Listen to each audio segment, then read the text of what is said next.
그날부터 지금까지 가슴에 돌덩이를 얹고 살았습니다. 하지만 최근 그 돌덩이가 사라져서 이렇게 적어보네요. 저희 남편은 장남입니다. 지금은 대학에서 학생들을 가르치고 있어요. 지금의 그 자리에 가기까지 금전적으로 너무 힘들어서 결혼 후 신혼집은 상상도 해보지도 못하고 곧바로 시댁에서 살게 되었습니다. 저희 남편보다 2살 어린 서방님이 하나 있고요. 6살 어린 시누이가 하나 있어요. 남편과 저는 4살 차이가 나서 시누이는 저보다 2살이 어리죠. 근데 그동안 제 가슴에 돌덩이를 차곡차곡 얹혀놓았어요. 누군가 자기 부모 욕을 하면 그 순간 원수가 된다고 하잖아요. 절대 잊지 못한다고 하고요. 근데 자식 욕은 어떨까요? 전 그동안 시누이가 저에게 한 모든 말을 다 기억합니다. 제가 나중에 치매가 걸려 있는다 해도 신우가 그동안 뱉은 말들은 보는 앞에서 줄줄이 다 써내려갈 수 있을 정도예요. 절대 잊지 않습니다. 한풀이 하듯 자식 비교를 하는데 도가 지나칩니다. 인생을 비교하듯 태어난 순간부터 지금까지 하는데 제가 첫째를 낳고 이듬해에 신우가 아들을 낳았어요. 그때부터 시작이었습니다. 항상 제가 아이를 낳으면 다음에 보란듯이 아이를 낳아서 데려옵니다. 그리고 비교하고요. 마치 비교하려고 낳은 것 같아요. 저는 원래 아이를 많이 낳고 싶었습니다. 가족들이 많은 게 제 꿈이었거든요. 친정 부모님은 모두 외동이셨고 저도 오빠만 한 분 계시고 없어요. 그래서 늘 다른 집 가족들이 부러웠습니다. 그런 제 꿈을 접게 만든 사람이 바로 신우입니다. 비교질에 진절머리가 나서 더 이상 아이를 위해서나 저를 위해서나 낳지 않으려 했습니다. 애들을 눕혀놓고 그 자리에서 비교를 시작하며 자기 자식 생긴 모습이 비범하다, 잘 울지도 않는다, 효자를 낳았다 어쩐다 하며 슬슬 비교질을 시작하더니 젖은 언제 뗐는지 그 젖 떼는 것도 늦게 하면 무식해진다고 저에게 엄청나게 난리를 쳤습니다. 나중엔 걷는 시기를 갖고 비교를 했고요. 아이가 말을 하기 시작할 때부터는 신우가 정신을 놓은 것 같았어요. 미친 사람처럼 자식 자랑을 했습니다. 신우가 아들 하나에 딸 하나를 낳았는데 딸 자랑을 그렇게나 했어요. 왜냐면 제가 딸이 없거든요. 아이들이 초등학교 입학을 하고 구정날이 되었어요. 전 그 전날부터 머리가 아파오기 시작했습니다. 역시나 신우는 오는 순간부터 신발도 벗지 않고 현관에 서서 자기 자식 자랑을 시작했고요. 슬리퍼로 주둥이를 틀어막고 싶었습니다. 전 그래서 명절날엔 식사를 거의 안 합니다. 간헐적 단식, 그게 아니라 그냥 강제적 단식에 들어갑니다. 신우 앞에서 먹으면 그게 무엇이든 무조건 체하거든요. 그래서 그냥 굶어요. 이번에도 신우가 자식 자랑을 할 거라고 예상을 했지만 제 예상을 뛰어넘는 자랑질을 보여주더군요. 그게 세배를 할 때 정말 대단했습니다. 늘 신우 아이들이 먼저 세배를 하거든요. 예전부터 그렇게 했어요. 그냥 끌어다가 먼저 앉힙니다. 자기 식구가 멀리서 힘들게 왔다고 하면 극성맞게 그래요. 저희 부부나 서방님네나 그냥 넘어갑니다. 그걸 걸고 넘어지면 더 복잡해지니까요. 똥은 피하는 게 맞죠. 그때도 신우가 자기 아이들 세배를 시키는데 세배를 영어로 합니다. 해피 뉴 이어 어쩌고 하면서 얼마나 쥐잡듯이 외우라고 시켰는지 아이들이 세배를 하면 신우 눈치를 보고 있더군요. 정말 대단했어요. 시부모님들은 처음엔 어리둥절 하시다가 갑자기 땡큐 하면서 그걸 다 받아주시더라고요. 뭐니 하면서 세뱃돈을 주시고요. 다음에는 달러로 세뱃돈을 줘야 하는 거 아니냐고 하셨으니까요. 그러고 나서 우리 아이들이 세배를 하고 그 다음에 서방님네 아이들이 하려는데 옆에서 신우가 영어로 해보라고 하더라고요. 그때 제 동서가 폭발했습니다. 갑자기 나오더니 노 땡큐 하고 아이들을 데려가더라고요. 그게 불만이었던 건지 식사 내내 지 자식들 영어 교육에 대해서 또 일장연설을 했고요. 영어를 배워야 나중에 성공한다며 자기 아이들은 외국 선생님들에게 직접 배우고 있다고 자랑을 드러났습니다. 저희 동서도 아이가 둘이고요. 저희 아이들보다 좀 어립니다. 그래도 뭐 비슷한 또래긴 해요. 근데 제 동서는 저보다 직설적이어서 신우가 그럴 때마다 가만히 안 있고 어떻게든 대듭니다. 가끔은 언성도 높아지고 그랬어요. 그래도 신우의 정신나간 비교질은 끝나질 않았고요. 결국 저희 동서는 똥을 피해 한국을 떠났습니다. 지금은 두 아이 모두 외국에서 유학을 하고 있어요. 동서도 같이 나갔고요. 신우 덕분에 저희 서방님은 지금 기러기 아빠입니다.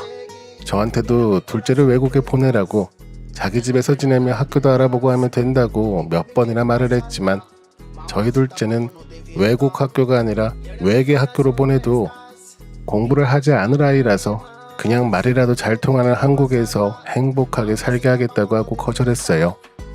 저는 아이들 공부에 대해서는 포기라고 하기는 좀 그렇고요. 공부를 강요하지는 않습니다. 예전에 바뀌었어요. 저도 첫째를 키울 때는 정말 극성 맞았습니다. 그리고 제 옆에 저렇게 신우가 비교질을 계속하고 있는데 제가 어떻게 가만히 있겠나요? 그래서 정말 첫째 아이는 초등학교 들어가기 전부터 엄청나게 시켰습니다. 그때 신우가 저에게 그런 말을 했었거든요. 그날도 명절이었던 것 같은데 식사를 하며 제 남편에게 갑자기 그런 말을 했었습니다. 아니 오빠는 대학 교수고 책도 많이 보고 공부도 엄청 많이 하고 또 잘하잖아. 근데 아이들이 왜 공부를 안 하는 거야? 그 말이 사실인가? 아니 자식들 머리는 엄마 따라간다고 하던데 언니는 예전에 공부 잘했어요? 안 했어요? 순간 또 속에서 천불이 확 올라오더군요. 떡국을 콧구멍으로 먹어야 정신을 차리나 싶어서 그릇을 부여잡고 신우를 째려봤습니다. 그때 남편이 옆에서 그러더군요. 엄마를 따라간다고? 내가 널 어릴 적부터 과외를 해줬는데 그런 말을 쉽게 하네. 차마 가족들 앞이라 너 예전에 이순신 장군이 메가더랑 함께 싸웠다고 했잖아. 그래도 난 네가 애들 잘 키우는 거 보니까 참 대견하다. 이제 그만 이야기하고 밥 먹자. 떡국 참 맛있네. 그렇게 일단은 제가 한번 참았었습니다. 그래도 그 말이 계속 남아서 그걸 제 첫째 아이에게 풀었나 봅니다. 정말 엄청나게 공부를 시켰어요. 남편이 좀 그만하라고 말릴 정도로 시켰습니다. 어느 날부터 제 첫째 아이가 밥도 잘 안 먹고 말도 많이 안 하고 그러더라고요. 전 또 공부하기 싫어서 반항하는 건가 했는데 공부하는 모습을 자세히 보니 자기 머리털을 쥐어뜯으며 하고 있더라고요. 며칠째 그런 모습을 보니 너무 걱정이 돼서 남편에게 이야기하고 남편 지인 교수님에게 데려가서 상담까지 받았습니다. 이제 8살짜리 아이인데 우울증 증상 같다고 하더라고요. 그때 전 너무 놀랐습니다. 집으로 돌아와 아이 책상을 정리하며 서랍을 열어보니 그동안 아이가 쥐어뜯은 머리카락이 거기 다 있는 겁니다. 그걸 다 모아보니 한 뭉탱이가 되더라고요. 그 머리카락을 끌어안고 아이 방에 주저앉아 한참을 울었습니다. 신우가 미친 게 아니라 제가 미친 거였어요. 제 욕심을 아이에게 풀려고 했던 제가 정신 나간 사람이었네요. 그렇게 한참을 울고 퉁퉁 부은 눈으로 아이 방에 있는 모든 교재들, 책들, 학원에서 준 것들을 다 버려버렸습니다. 학원에 전화해서 모두 다 그만 다닌다고 연락했고요. 남편 퇴근하고 오자마자 남편 붙잡고 울었습니다. 남편도 속이 많이 상했는지 식사도 안 하고 방에만 있더라고요. 그날 이후로 전 모든 걸 내려놨습니다. 요즘도 성인이 된 아들 방에 들어가 서랍을 열어봅니다. 머리카락이 있나?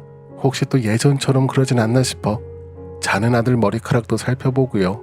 아직도 그럽니다. 그날 이후로는 아들에게 절대 스트레스를 안 주려고 했어요. 큰아이 덕분에 둘째 아들은 무척이나 행복하게 컸습니다. 늘 밖에서 뛰어다니고 옷은 늘 찢어지고 늘어나고 밝은 옷 한 번 못 입혔어요. 늘 더러워져서요. 그렇게 온 동네 먼지를 다 쓸고 다니며 행복하게 자랐습니다. 대학교에 갈 나이가 되자 상황이 좀 바뀌더라고요. 저희 큰애는 그림 그리는 걸 좋아한다고 해서 미술 쪽으로 시키고 있었습니다. 근데 입시 미술은 좀 다르다네요. 자기가 그리고 싶은 걸 못 그리게 한다고 하길래 그럼 하고 싶은 걸 그리라고 학원 다니지 말라고 했어요. 만화를 그리고 싶다고 해서 그러라고 했습니다. 그런 저희 집 분위기가 걱정이 되었는지 담임 선생님에게 연락이 오더라고요. 아이가 대학 갈 생각이 없다면서요. 전 바로 학교를 가서 선생님을 만났습니다. 아이 성적도 보고 그림 그린 것들도 보고 이야기도 들었어요. 그래서 전 그냥 한마디만 했습니다. 제 아이가 갈 생각이 없으면 저도 보내지 않겠습니다. 저희는 괜찮다고요. 그렇게 저희 아들은 대학을 못 들어갔습니다. 그리고 학원 같은 곳을 혼자 알아보고 다니더라고요. 둘째는 이번에 체육대학교에 들어갔고요. 여전히 매우 행복하게 뛰어다니며 잘 지내고 있습니다. 신우 아이들은 둘 다 좋은 대학에 들어갔더라고요. 그러니 뭐 더 난리도 아닙니다. 게다가 이번 구정에는 신우 둘째까지 좋은 대학에 들어갔다고 미리 들었던 상황이라 제가 걱정이 이만저만 아니었네요. 신우는 이번에도 자식 자랑을 하며 들어갔고요. 이번에 좋은 대학에 들어갔다던 신우의 둘째 딸은 보란듯이 합격한 대학교 잠바를 입고 있었습니다. 늘 예상을 뛰어넘는 자식 자랑이 참 대단해 보였네요. 그렇게 식사를 하고 세배를 했어요. 이번에도 신우 아이들이 먼저 했습니다. 신우가 이번에 자기 딸이 좋은 대학교에 입학을 해서 이것저것 살 것들이 많으니 세뱃돈 좀 넉넉하게 달라고 뒤에서 그러더군요. 시아버님은 그 자리에서 돈을 더 넣어서 주셨습니다. 그리고 저희 아이들이 세배를 했어요.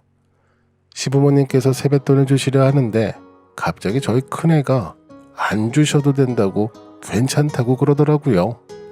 그러면서 봉투 2개를 꺼내서 할머니 할아버지 드린다고 하고 있는 겁니다. 저도 몰랐던 일이어서 많이 놀랐습니다. 그때 둘째가 옆에서 할아버지, 저희 형이 저번 달부터 돈을 벌어요. 그래서 앞으로는 저희가 드릴 겁니다. 저도 작지만 조금 보탰어요. 이번 방학에 선배님들 체육관에서 일하고 있거든요. 저도 안 주셔도 돼요. 시아버님은 너무 놀라시며 저희 큰애한테 어떻게 된 거냐고, 대학교 준비하는 거 아니었냐고 하셨어요. 그러면서 큰애가 그동안 일들을 이야기하더군요. 요즘은 만화를 책으로 안 보고 인터넷으로 본다네요. 그래서 제 아들이 준비하던 게 그거였고요. 뭐 엄청 대박나고 그런 건 아니지만 돈이 조금씩 들어와서 그걸 다 모아놓고 있었다네요. 시아버님은 바로 봉투에서 돈을 꺼내보셨고요. 5만원권 2장이 있었습니다. 시어머님 봉투에도 똑같이 들어있었어요. 그걸 보시며 손주한테 용돈까지 받는다고 엄청 좋아하시는 겁니다. 양손에 5만원권을 한 장씩 들고서 냄새를 맡아보시고 손주가 준 용돈 냄새는 어떤가 봐야겠다 하시면서 너무나 행복해 하시는 거예요. 전 그 모습을 보니 저도 모르게 눈에서 눈물이 났습니다. 그동안 서름 받은 것들이 생각났거든요. 신우한테 엄마가 무식해서 아들도 그렇다고 무시받던 일들, 주변 사람들한테 교수 아들들이 왜 공부를 못하냐고 비웃던 그 모든 것들이 그 순간 다 생각이 났어요. 그래도 제가 잘못 키운 건 아니었구나 싶어서 다행스럽기도 하고 고맙기도 하고 후련하기도 하고 정말 복잡한 감정들이 다 스쳐 지나갔습니다. 그때 저희 큰애가 이번에 대학 갔다던 신우이 딸에게 용돈 5만원을 주더라고요. 대학 가서 잘 쓰라고 하며 어른들 앞에서 신우 보란듯이 줬습니다. 신우는 됐다고 안 줘도 된다고 하고 딸은 엄마가 왜 받으라 말아 하냐고 화를 내며 결국엔 받아가더라고요. 그날 전 시집와서 처음으로 배가 터질 때까지 명절 음식을 먹었습니다. 소화가 너무 잘 되네요. 제 옆에서 신우이는 말 한마디 못하고 구석에 앉아 그냥 밥만 먹었고요. 그렇게 먹으면 체할 텐데 앞으로는 굶든지 하겠죠. 20년 넘게 제 가슴에 얹힌 돌덩이들이 그날 모두 사라졌습니다. 우리 아들들이 다 치워줬네요.